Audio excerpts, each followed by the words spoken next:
دلوقتي بعد ما روحنا البيت من السوق، مونيكا طبعا متعوده هي تعمل لنا الاكل السمك، بس انا بعمل كل سنه وانتم طيبين والجمبري. وربنا يا رب يقعد علينا الايام بخير ويجعلها سنه حنينه علينا كلنا يا رب. امين يا رب. كل سنه وانتم طيبين يا حبايبي ودايما بخير. النهارده بقى معانا ايه؟ قول لهم معانا ايه. طيب معانا النهارده معانا السي فود دي، ومعانا ده جمبري السي فود، وده جمبري صياديه نعمله صياديه طاجن اهو، ومعانا السمك المرجان.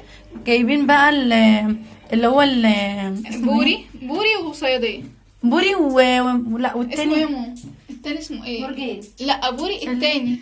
جايبين بوري ومكاريل، بس جايبينهم جاهزين، ولسه بقى بالليل هنجيب جمبري تاني وفيليه سمك فيليه. ده هنطلبه من ديليفري، يعني بيجي لنا من مطعم كويس جدا. طبعا احنا هنعمل الرز والسلطات وكده، والاكل اول ما يخلص لازم نصوره دلوقتي واعمل لهم التتبيله. بصوا السمك متنضف، بس هي هيتنقع بس في ملح وليمون ونسيبه شويه، وده كده منقوع اهو، بقاله حبه منقوع. هننضف بس منه سلسله الظهر، وده هتتقطع زياده عشان متقطعه كبير قوي، قطع كبيره. وده بقى طبعا يعني جزء تخصص مونيكا وجزء تخصصي انا. مرمر هتعمل السي فود وانا هكمل لهم بقيه الاكل. لا انا هعمل السي فود والجمبري الصياديه، ومونيكا هتكمل بقيه الاكل. طبعا بنتخانق على فكره مين اللي هيعمل الجمبري، بس انا اللي هعمله. هي خلاص هي قالت لي انا اللي هعمله، فبراحتها يعني كنت اشيل عنها. انا مش هصور طبعا الطريقه، لان انا كنت عامله معاكم كذا طريقه قبل كده للاسماك. احنا النهارده كده هنصور لا لكم ما الاكل لما التتبيله بتاعتي لو سمحت. تمام. مونيكا عايزه اعمل لهم تعمل تتبيله دلوقتي وشوفوها معايا. خلاص تمام. بس عندنا الجمبري اهو، انا شلت في كل دول كده، شلت سلسله الرمل اللي بتبقى ورا. بصوا بتجيبوا من الفقره التانية كده زي كده، تقوموا مدخلين. طبعا دي ابره عشان مفيش خله، وبتطلع معاكم اهي، بتطلع معاكم سهله، بس دي نضيفه مفيهاش حاجه. تمام. بصوا بتطلع كده سلسله الرمل. دي ابره، انا كنت شايفاها سكين. دي سلسله الرمل لما بتطلع شكلها عامل كده. تمام. ماشي. بننضفهم كويس بقى وننقعهم. احنا نقعنا هنا المرجان، نقعناه في خل وفي ملح وليمون، مصممه خل انا قوي. مش مشكله، عادي، في ناس بتحط له خل اهو برضه تاني عشان ما يتهريش. دي طبعا معقمه، دي ابره كبيره معقمه بشيل بيها الجمبري عشان ما لقيتش خله، مش متوفر خله دلوقتي اهو كده. موضوع سهل وبسيط ازاي، بدل ما نفتح الظهر كله وتقوموا شادينها كده اهي، طلعت اهي سهله قوي قوي يعني. برافو يا كوكو. نضفوها بقى، دي اهم من اي حاجه، عشان الناس اللي بتقرف هتفضل تقرص في بقكم طول ما انتوا بتاكلوا، فنضفوه كده ونقعوه برده. احنا كده خلصنا ده بتاع الصياديه، ده ده اللي هيتعمل صياديه اهو. تمام. وده بقى هيتقلي معانا، وهعمل لكم الخلطه ونشوفهم مع بعض. هنخلص بقى كميه الجمبري دي ونرجع لكم. بصوا بقى نحط فلفل مع بعض، نقطع فلفل. السكينه مع ميته باين ولا مقتوله 3 مرات قبل كده. ليه كده يا خرابي. وهنحط قرن رومي عشان احنا ما بنحبش يعني عشان بابا عنده الضغط وكده وعمامي، فمش هنحط الحاجه. مين شيف نيه؟ وعايزه اقول لكم ان مونيكا شيك قوي النهارده، كنت بغسل السجاد فلازم اكون شيك قوي. طبعا باين عليها ان هي اصلا ايه، الفلفل مغسول وكل حاجه مغسول وحامي كمان، وهنكح وهنعطس دلوقتي. عايزه اقول لكم ان بجد مونيكا تعبت اول يومين دول. والله بحط فلفل رومي عشان يدينا بس طعم الفلفل كده في الاكل وفي التتبيله والحاجه، عشان احنا ما بنحبش الفلفل الحامي قوي، عشان برضه بابا وعمامي عندهم الضغط. ماما ما بيعملوش حساب. الف سلام عليكم. هنحط دلوقتي ايه؟ كزبره. ماما كحت اهي من الشطه. نحط كزبره ناشفه. كتري شويه يا كوكو حاول، عشان السمك بيحب بحب الكزبره. ما بحبش الكزبره على فكره. لسه قايله ما بحبش الكزبره. انا بموت في الكزبره. حط كمون. السمك بيحب كمون. بيحط كمون اهو، السمك بيحب كمون، معروفه يعني. بس عشان ايه ما يمررش قوي، عشان ماليش في الكمون قوي يعني. نحط توم طبعا، يعني معلقه كبيره معلقه صغيره كده. لا بابا بالويم كده، انتوا اكيد عارفين. ماما هاتي معلقه. نحط معلقه توم حلوه كده محترمه كده. نحط تاني يا ماما. طبعا ماما قالت لي لا، عشان ماما ما بتحبش التوم، لكن مرمر مدمنه التوم. ماشي. ونحط ملح. بس السمك بيحب التوم، معروفه يعني. دي تتبيله المرجان بس، عشان احنا الباقي كله جايبينه جاهز اصلا. احنا جايبين الباقي كله جاهز الحمد لله، فضل ونعمه من عند ربنا. عشان مونيكا تعملش. نص معلقه ملح. معلقه ملح. بتغش. لا والله مش بس الماما اصلا. تمام. وبعدين ايه يعني ما غش ماما، ده الخير والبركه، ربنا يخلينا لنا يا رب ويبارك لنا فيها طبعا يا رب اكيد. كل سنه بداري خيبتها طبعا. الليمون فين؟ الليمون جايات يا ماما، الليمونه من جوه. هاتي الليمونه من جوه بقى. اللي مش عايز تعسر، ما شاء الله الليمونه قد الدنيا بس ما بتتعسرش. طب يا جماعه نعدي عليكم وقت تاني. تكون الليمونه قد عصرت. اليوسفندية اساسا. مش عايز تأثر بأمانة. بنحاول يعني بنعافر. حاول اجيبها لكم كده من تحت. بنعافر عشان الليمونة ما علينا. لما نحط شفتوا قشر شفتوا الليمونة الطفل وناكلها. الاخير ده؟ بصوا والله ما في يعني تحسيها ما فيهاش ميه كده ولا ايه ما تعرفيش. عايزه اعصرها المعصره اتكسرت الحمد لله. احنا اسفين بعد التصوير، انا مش جايب ستاند ومش عامله حسابي للتصوير. وحبايبي وحبايبي نشتري السمك قالت لي صوري يا مونيكا. عشان ماما هتقتلني. ماشي اهو بس مش عايزه تتعصر حلوه اتعصرت اهي مش هتقول لا. ونحط بقى ايه يعني حبه خل كده صغيرين عشان ايه بس كده. حطي تاني. ماما قالت لي حطي تاني يا بس كفايه. تاني بيضيع الزفاره. ايه علاقه الزفاره من السمك مش في الحشو بيضيع الزفاره كلها. دلوقتي بقى هنضرب تقلب بتاع اللبن من ده على بابا. دلوقتي بقى يا جماعه انا الكبه دي جايباها لامي استنى عشان عايزه اشتكي لهم. مونيكا اللي بتستعملها. انا اللي الوحيده في البيت انا اللي بستخدمها. مش فاكره اصلا بتحط صح كده يا ماما. لا مش خلاص قولي ولا لا عشان هننشف كلنا دلوقتي.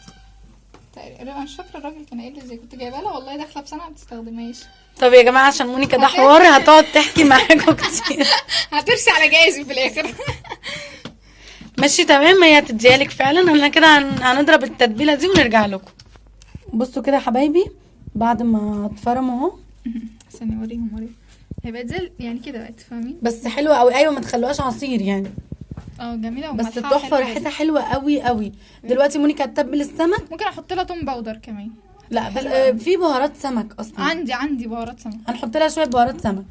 دلوقتي بقى هنلم يعني مونيكا تتبل السمك ونرجع لكم بقى وقت القليه. استنوا. احنا حطينا التتبيله في السمك. كل اللي ده التتبيله نفسها قال لي الله ايه الحلاوه دي تحفه. تمام. وهنا بقى بهرنا السمك حطيت له كزبره وكمون وكزبره وكمون اسمه ايه ده ملح. لا توم باودر. توم باودر. تمام. وهنتبل بقى وفي القليه هنوريكم. يلا استني نقلب يا دي النيله. هنقلب. ما حطيتش ملح لان السمك نفسه متبل حلو قوي يعني تتبيلته جميله. شم ريحتها تحفه والله جميله والله جدا. تحفه. تسلم ايدك يا كوكو. انا تقريبا ما بخش المطبخ غير في راس السنه. ده حصل ده حقيقي. دي عاده تقريبا. تمام. هنتبله كده كويس. وعمتي ماجده بقى بتعمل حركه جهنميه. بتعمل ايه؟ بتحط الميه. وريهم الميه دي تفضيها في طبق بعد ما تخلص. بتفضيها في طبق وترجع تحط فيها السمكه بعد ما اتبلت تاني وتقلي بقى على طول زي المحلات زي بالظبط. المحلات. بتطلع تحفه. تطلع فعلا حلوه قوي. عمته ماجده دي اشطر ست بيت في الكون تقريبا. شاطره قوي قوي ربنا فعلا. يبارك لنا فيها. يا كل رب. سنه وهي طيبه يا ام نبيل وابي هاني وابي جوزيف وعمتهم منى طبعا. واولادهم وعمتهم منى طبعا وخالته ايفون حبيبتي. كلكم كل سنه وانتم كلكم كل سنه وانتم طيبين. بصوا انا شفت الواد بتاع السمك بيعمل كده بيحط حبه كده ويفضل يعمل كده. بس انا طبعا لو عملت كده ماما هترميني بره انا ومارينا والسمك. عشان طبعا الكميه عنده اكبر وكده. يلا دلوقتي بقى هنخلص ونرجع لكم تاني. اتفقنا خلاص ان انا اللي اعمل الجمبري كده انا كده في المطبخ. اصل انا اصلا لابسه فمش عارفه اقف في المطبخ. عايزه اقول لكم معلومه بقى ان فماما بقى دايما تغسل الحاجه كده بتغسل لنا كل حاجه وتحطهم لنا في عنب في التلاجة. فهي دايما تسيب مش عارفه اسمه ايه العنقود بتاعها ده عشان بتعيش اكتر. انما كده لو اتحطت غسلت وتحط في التلاجة بتطرى اكتر. فانا غسلتها كويس تاني مع انها هي غسله. وهنقطع بقى. قطعيها شرايح ولا مكعبات ولا ايه اي حاجه. قطعيها اي حاجه. كده اصلا الشوربه بتتصفى في الاخر وبناخد الشوربه منها كده بس انا كنت بحبها شرايح كده. ماشي اعرفها لك شويه. حاضر. السكاكين عند ماما ناعمه. انا على طول اقول لماما ايه هجيب لك هديه ايه. قولي انت يا مريم. سكاكين. تقول لي ليه يا بنتي بتقولي كده.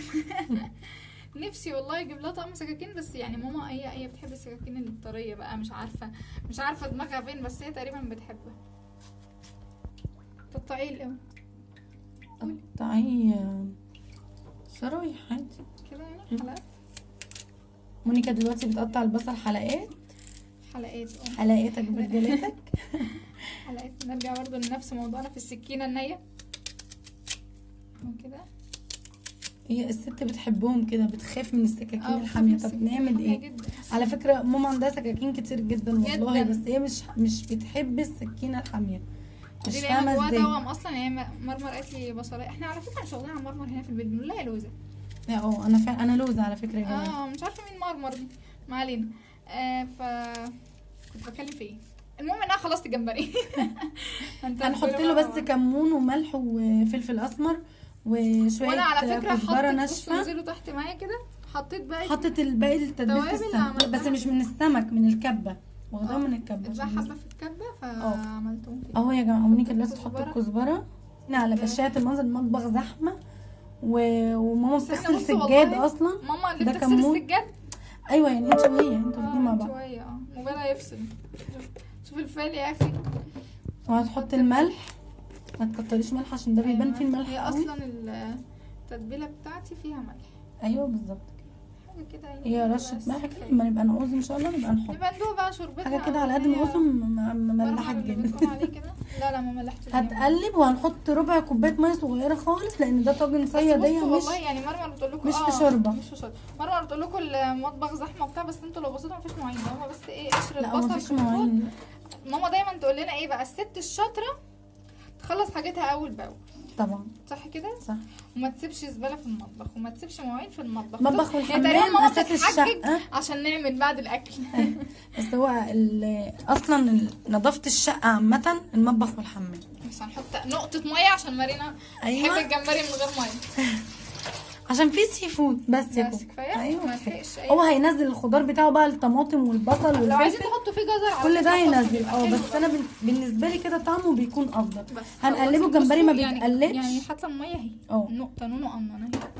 الجمبري ما بيتقلبش بمعلقه وما بيتقلبش بحاجه. الجمبري بيتقلب بالحله على طول. تقلبه كده اهو كده. احنا دلوقتي هنروح بقى على النار ولما يخلص. يا سلام على ريحه الجمبري تحفه. بس معلش بقى البخار. وهنا طبعا السمك بيتقلي اهو، وده كمان السمك. ولسه بقى مونيكا بتقطع السي فود. السمك ده مقص سمك الصباعي كان هيتاكل من المقص الحمد لله اهي. وده بتقطع لسه ولسه الجمبري على جنب، او الصوبيا او الصبيط زي ما بتسموه حسب ما انتوا بتقولوا عليه بقى. دلوقتي بقى حبايبي جه دوري اعمل سي فود. البصله متقطعه زي ما انتم شايفين. بصوا البصله متقطعه وصباعي متقطع مع البصله بتاعتها بصراحه. ودلوقتي هنحط الزيت. قلي البصله هتقليها ولا يعني تدبليها؟ يعني تدبل بس.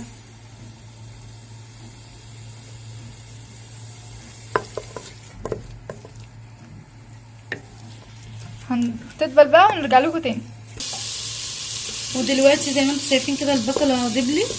حطينا زيت وبصل بس. هي كانت بصلايه كبيره لان انا عامله كيلو ونص بالسي فود، نص جمبري على نص فليه سمك ونص صبيط. ولو عايزين تضيفوا بقى شيكال كابوريا اللي هو اسمه ايه، بلح البحر او الجندوفلي.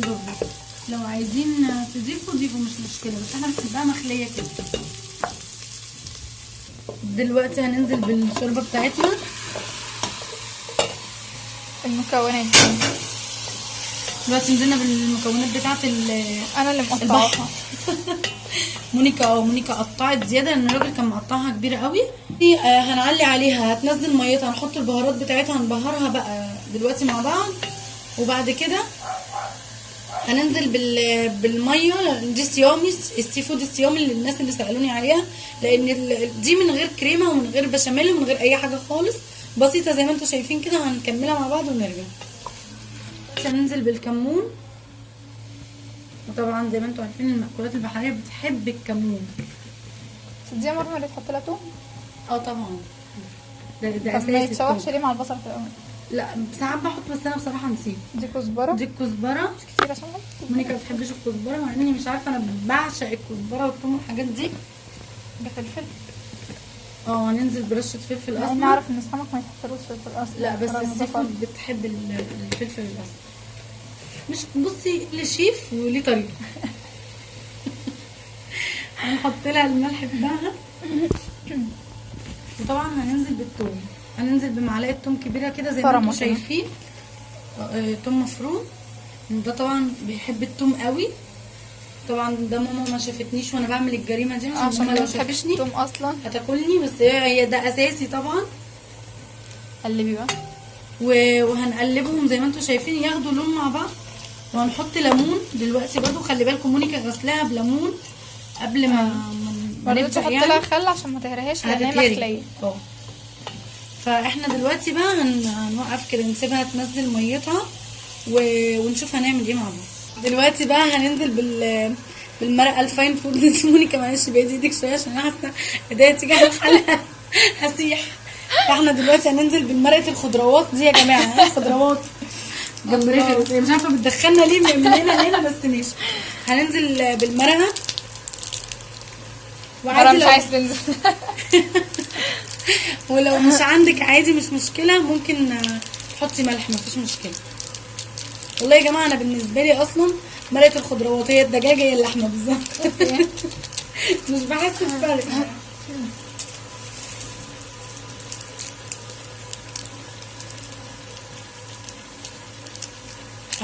اللي حبايبنا بقى فضلها لورا. لا اخواتنا بقى اللي عادي ياكلوها عادي فطار يعني بلبن وكده، احنا بس بنعمل لها على جنب كده بشاميل بس. بشاميل بس خفيف اللي هو وايت صوص كده، مش بشاميل ومش بنضيف له اي حاجه غير السمنه واللبن او زيت واللبن ودي بس، يعني ولا ملح ولا بتبهروه ولا اي حاجه خالص. بس احنا هنعملها بميه بحيث انها بازلنا او ميه. دلوقتي هننزل بالليمون. بصي الليمون في ايديها ما شاء الله بيتعصر في ثانيه الا ثانيه. يا ساتر يلا، انت ست بيت يا بنتي. ما انا ست بيت على الضيق. لا ست بيت نون وقنن كده. عارفه ليه يا جماعه؟ كل ما باجي اصور والله يعني الشارع بيبقى هادي، اول ما بشغل الكاميرا حد بيعدي تحت. بس هم اكيد مش سامعين لان احنا شقتنا طويله. وطبعا عشان طبعا اول مره اصور عند ماما ونعمل روتين كده وفي راس السنه، طبعا كل سنه وانتم طيبين. لازم تدعموني باللايك والشير والسبسكرايب عشان عشان يوصلكم كل جديد. بالظبط كده. انا دلوقتي خلصت الليمون اهو. ان شاء الله بقى. الله الريحه بدات تهل. حاسه بس الكاميرا والبخار. عيب عليكي. دلوقتي بقى هنحط الميه بتاعتها. طبعا سواء فاطرين او صايمين هتحطوا ميه. بعد كده الفاطرين بقى تحطوا لبن، الصايمين تحطوا كملوا لا اي حاجه يحطوها.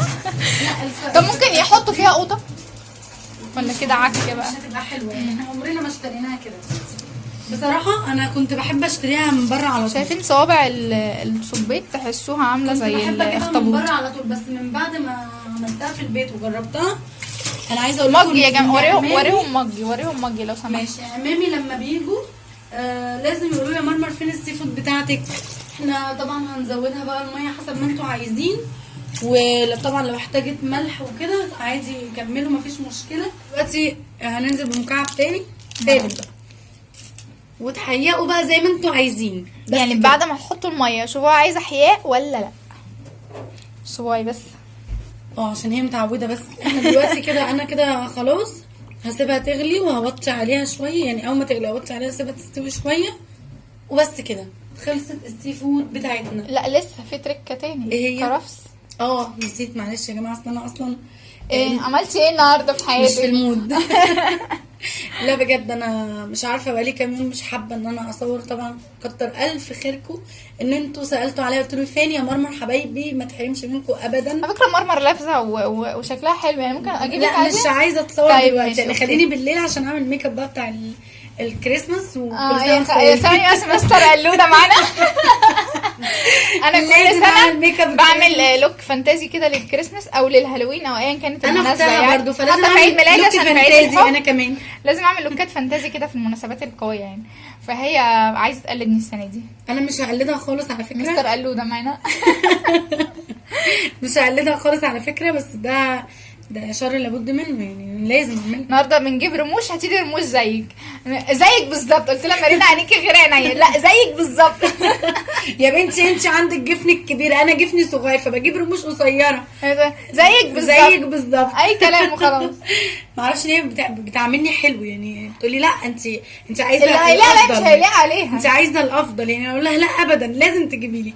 عامه ان احنا كده خلصنا السي فود. وقت الكرفس والتقديم هوريهولكم. استنوا دلوقتي بقى بعد ما قطعنا الكرفس والشوربه خلاص استوت هننزل بقى بالكرفس بتاعنا.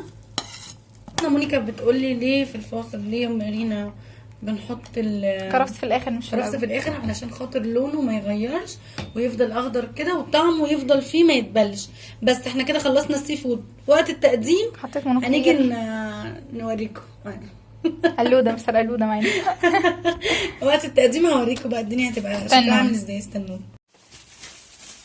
ودلوقتي زي ما انتم شايفين كده طبعا امامي حبايبي جم اهو سامعينك على فكره.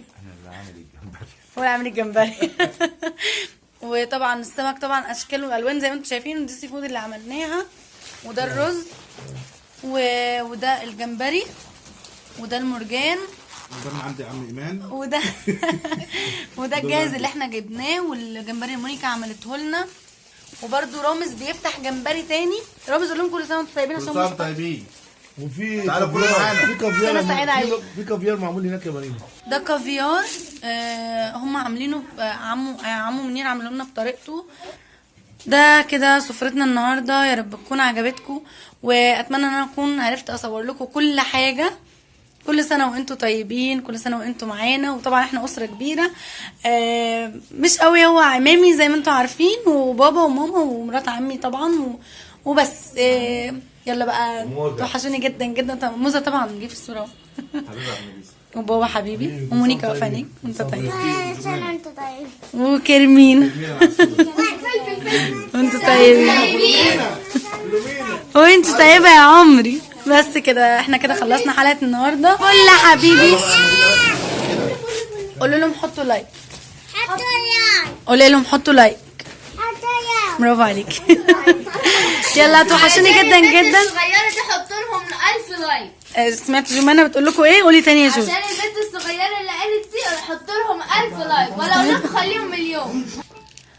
ما تنسوش اللايك والشير والسبسكرايب، وتفعلوا زر الجرس عشان يوصل لكم كل جديد. هتوحشوني جدا جدا لحد ما نجيلكم في فيديو جديد. كل سنه وانتم طيبين ودايما معانا. باي باي.